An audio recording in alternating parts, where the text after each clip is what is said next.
if you knew that, then that means that you've been here before. So like, thanks for coming back. If you didn't know that, then that means you're new. So thank you for checking me out. Thank you for like wanting to learn with me. Thank you for, giving me a shot. I appreciate it. I really, really, really do. Okay. Okay. All right, guys. So this week we talking about some theories. Okay. We got a lot of theories that we gonna get into it. Right. Okay. So they were warrior monks, right, who became richer than kings. Then they built the world's first international bank. And then on a Friday the 13th, they vanished. Vanished. Poof. Gone. So you might be wondering who I'm talking about.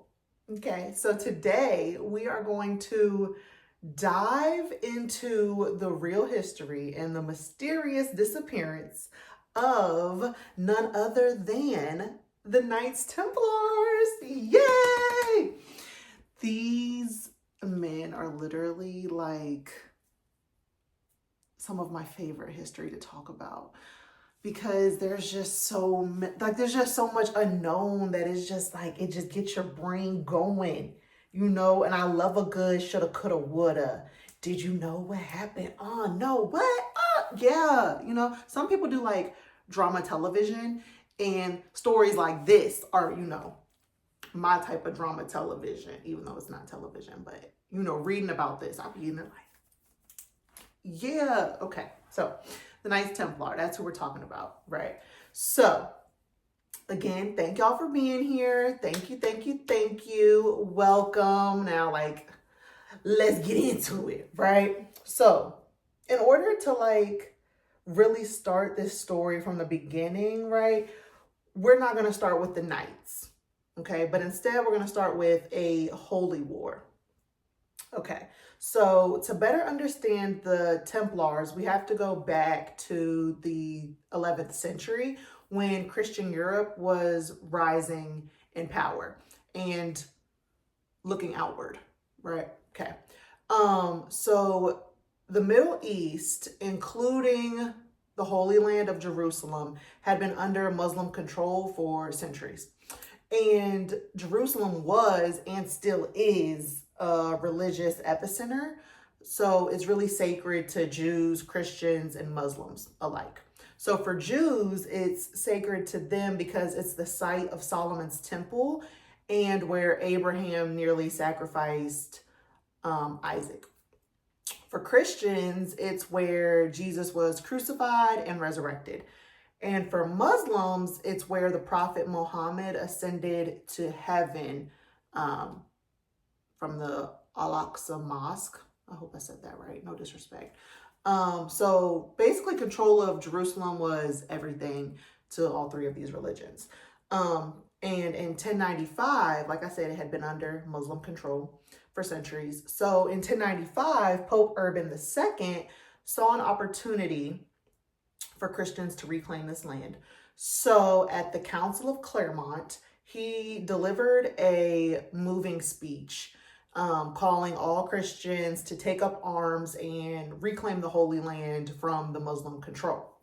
So his promise was to fight in the name of Jesus, or fight in the name of Christ is what he said, and your sins will be forgiven. He said like douce vault. I don't know if I said that right. This was in France. So it meant God's will, like God wills it basically. So that's what he's telling all of these people at this Council of Clermont. So thousands answered the call, right? Not just noble knights, but peasants, criminals, and mercenaries. So they all didn't answer out of religious duty, right? Because some answered due to the Pope offering what was called an indulgence, which was essentially a get out of jail free card. Your debts and crimes would be forgiven.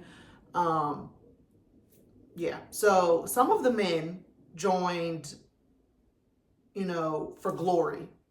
Some were there for like salvation. And then some of them just saw a loophole to get out of jail, right? Because duh, like, why not? You're telling me my crimes will be like, my slate will be wiped clean, my debt is gone. Yes, right? So that a lot of people signed up. So this call that Pope Urban II made launched what would become the first crusade. And in 1099, after like a long and brutal march across Europe and the Middle East, the Crusaders stormed Jerusalem. And then like what followed was a complete bloodbath. Was a complete bloodbath. So Christians, Muslims, and Jews were all slaughtered. Even the Vatican later described the scene as indescribable horror.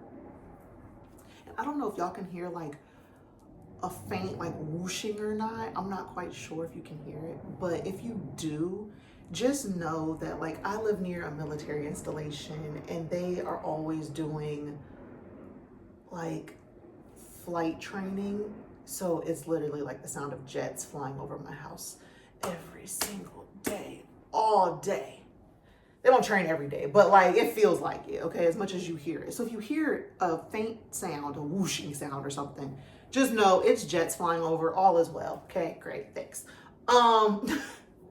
So anywho, so Jerusalem became a Christian kingdom again, right? Because they got the they got the Holy Land back in 1099 after the bloodbath. So, but without a real army, the pilgrimage routes were lawless and dangerous, right? Because now that they have the Holy Land, you now have Christians wanting to travel to the Holy Land and make pilgrimage and visit the Holy Land. So it was a completely dangerous thing to do, honestly. Bandits roamed freely, robbing or murdering those trying to make the sacred journey. So this chaos would essentially set the scene for a new kind of warrior, which is our Knights Templars.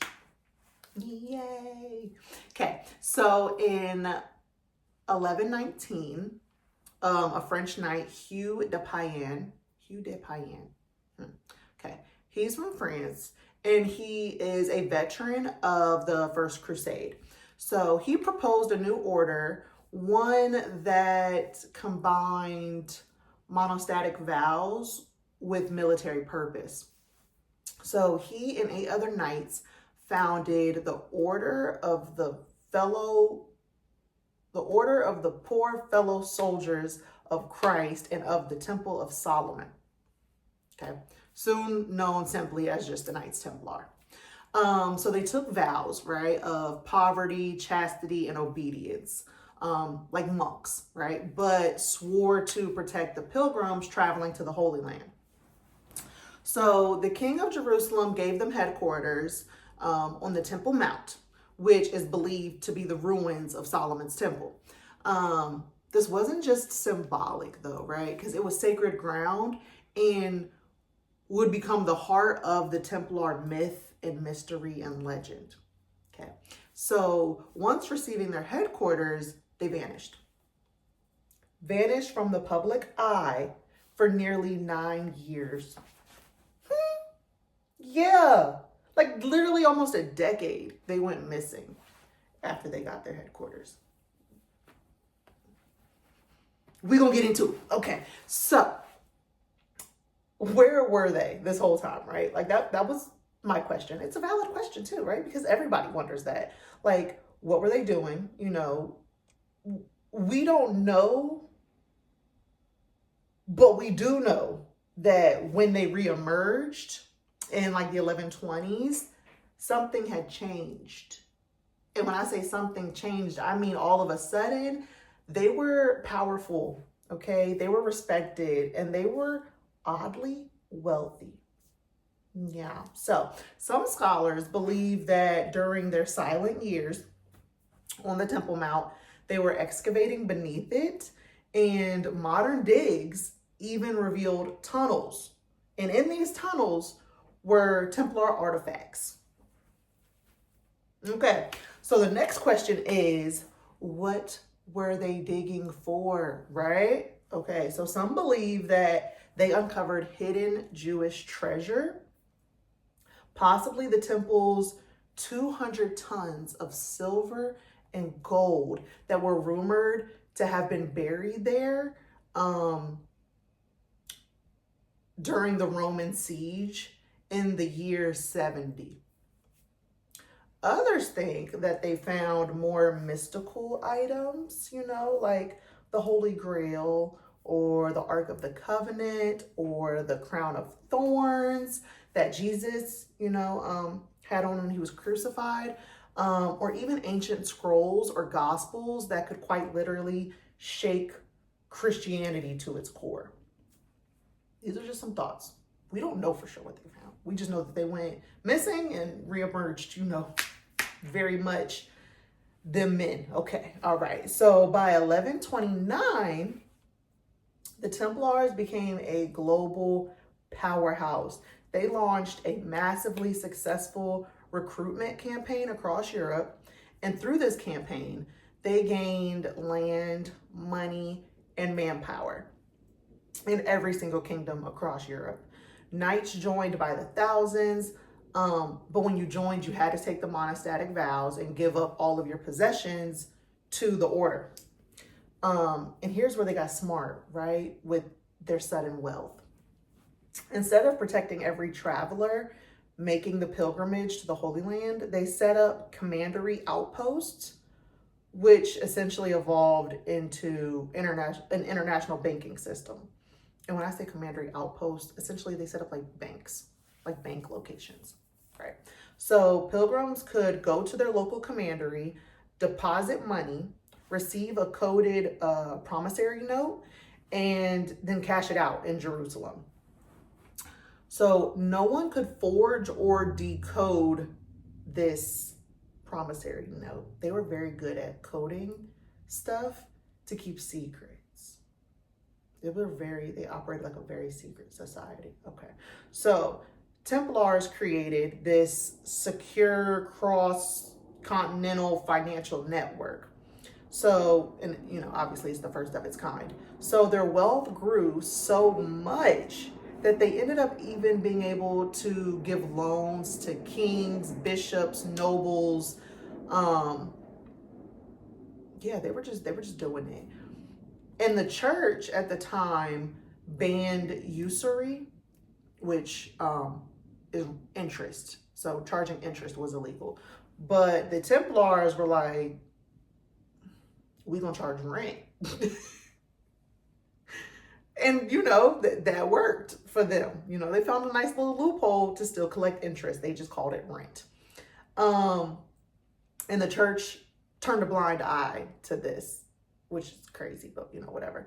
So while the Templars were gaining, power and wealth, because they weren't just bankers, they were also elite warriors. They trained relentlessly. Even their horses were trained, to bite, kick, headbutt, and like the Knights Templars mindset was that of like modern day terrorists, essentially, right? Okay, so like there was no surrender, no retreat, you fight to the death. That's that, right? So this mindset can be witnessed at the Battle of Montgazard, hope I said that right, in 1177. When just 500 Templars and some infantrymen not only went against the great Muslim leader Saladin's army of 26,000 men, but they also won. They won, y'all. 500 men. 500 men. What? I mean, if the wealth didn't solidify it for y'all, and the like elite trained, okay. I'm gonna tell y'all how they won. So historians say that this win was a result of Saladin underestimating their courage. And he essentially thought that like, surely they were all dead, right? Given the difference of the size of the armies, right?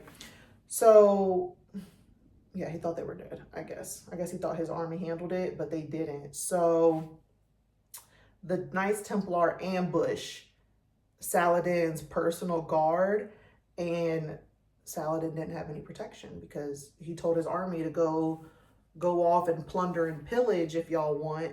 And then his personal guard got killed. So he ran back to Egypt. And the Templars believed that every victory was divine and every death brought them closer to God. So it made them fearless and quite terrifying to their opposers. So this win for them was like, it solidified for them that like God is on our side, you know, like no weapon formed against me shall prosper. Do you hear me? Ah!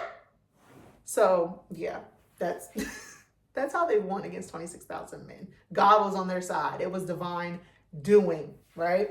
So Saladin tries again to recapture Jerusalem in 1187, because I guess Saladin does not give up easy, okay?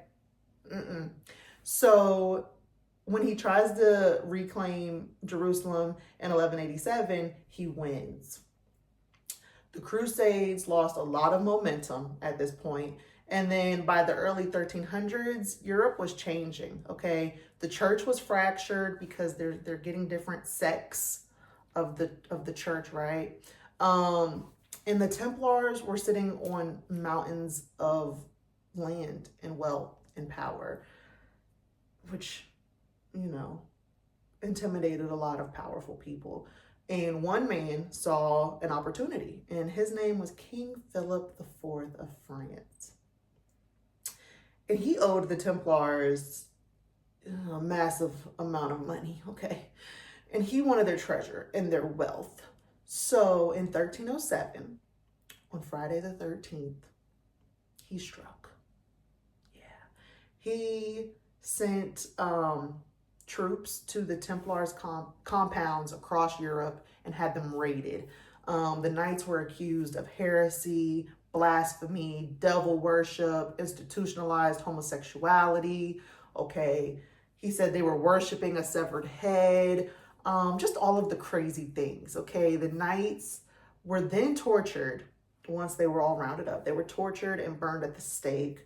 And then the Pope at the time, who was essentially, I don't mean to say it like this, but property of the king, like he was really under the king's thumb. So under Philip's thumb, the Pope dissolved the order in 1312. But most of the Templars and their treasures were never actually found.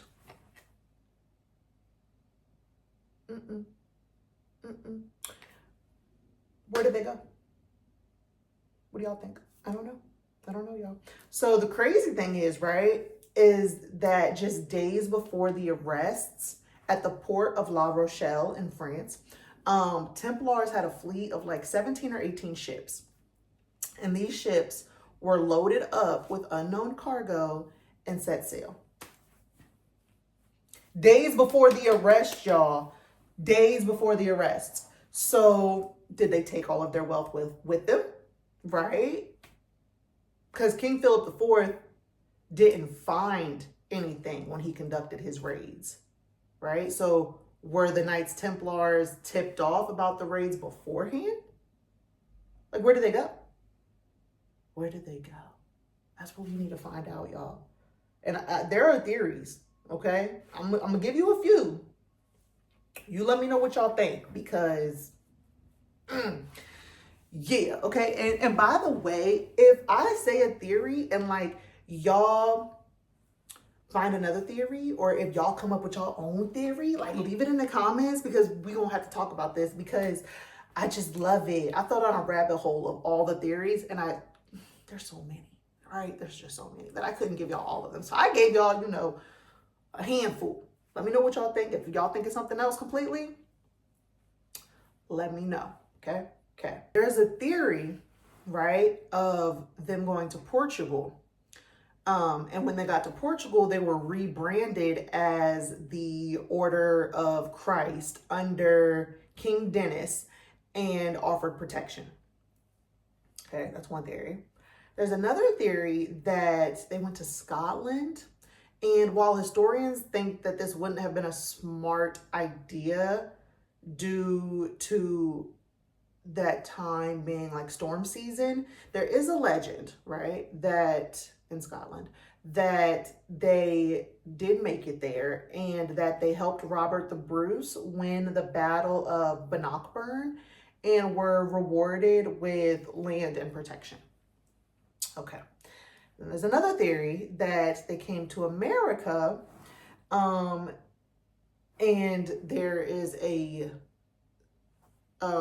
it's called the Kensington Rune Stone that was found in Minnesota, which is double dated, like the Templars were known to do on important coded documents. And this Kensington Rune Stone suggests that Norse explorers or Templar explorers reached the New World in 1362, because that's what it was dated, was 1362. But this is still heavily debated, right? There's a theory that they landed in Oak Island, Nova Scotia. Excavations have been done there and are continuing to be done there literally now, like currently. And they found tunnels, traps, and artifacts have been found there, right? So this search on Oak Island has been going on for over 200 years. And even the local Micmac people, I don't know how to, like they were just the indigenous people there, right? They're called the Micmacs. They even tell stories of pale-skinned men in white robes arriving long ago, which is, what the Templars were known to wear. Some even believe that the Templars never truly disappeared. They just changed names, which goes with every other theory that we just said, right? So maybe they changed their name, because there's also a theory that they changed their name to the Freemasons. I don't know. Maybe they changed it into something else. I don't know. But if you have free time also, I would look into the Da Vinci Code theory. It's a theory that, the Knights Templar are actually made up of another secret order, and that would pass down knowledge from generation to generation, secret knowledge from generation to generation, until it landed with Leonardo da Vinci. And then he hid some of those secrets in his works of art, with the Last Supper painting being the most famous one, thanks to this like Da Vinci Code theory. So y'all need to look into that, because it's really like such an interesting theory, and it's kind of like it makes sense. Like I get it, y'all. I get it, right? Okay, so I'm gonna just touch on it a little bit. The theory is in the Last Supper, right? Jesus and then the disciple next to him, their outfits mirror each other, and then it's said that Jesus is leaning one way and then the disciple's leaning the other way, and that disciple is actually Mary Magdalene. And since they're leaning away from each other, it causes a V in between them, and the V is like said to resemble the womb of Mary Magdalene, and Jesus and Mary Magdalene were actually secretly married and had a child. And the Holy Grail is actually, in fact, not the chalice, right, that held the wine at the Last Supper to signify like Jesus's blood. It's actually, the Holy Grail is actually the bloodline of Jesus Christ. And all of this is hidden in the painting, The Last Supper. That's one theory. That's another theory. I went a little deeper into that one because that one really gets my brain like, huh? Yeah. So if you haven't seen the movie, The Da Vinci Code, go watch it. And if you are a reader, go read the book. Okay, thanks. So yeah, what do y'all believe? What do y'all believe? Do you think the Templars like took all of these sacred relics into hiding, right? Are they still around? Did they disappear, like, along with all of history's greatest treasures? Like, what do we think? Because, oh, I love this episode, y'all. Like, just let me know. Let me know what y'all think, okay? Drop a comment. I want to hear all of the theories, y'all's ideas about this, right? Great, because yeah, so don't forget to subscribe if you liked it, if you feel like it, you know. No pressure, but please do. Okay. Yeah. So next week we're gonna talk about the history of Easter, right? Not like the Bible, not the Bible study version, not the vacation Bible school version. No, like prior to Jesus. Okay, that's what we're talking about, and you know where they got their ideas, where Christianity adopted, you know, pagan traditions, basically, right? Okay, that's what we're gonna talk about. So come back, tune in, because I got some stuff we're gonna have to talk about. Okay. All right, so yeah, I'll see you guys next week. I love you guys. Like, subscribe, show me all the love, drop a comment, let's talk about it. Okay. Bye guys.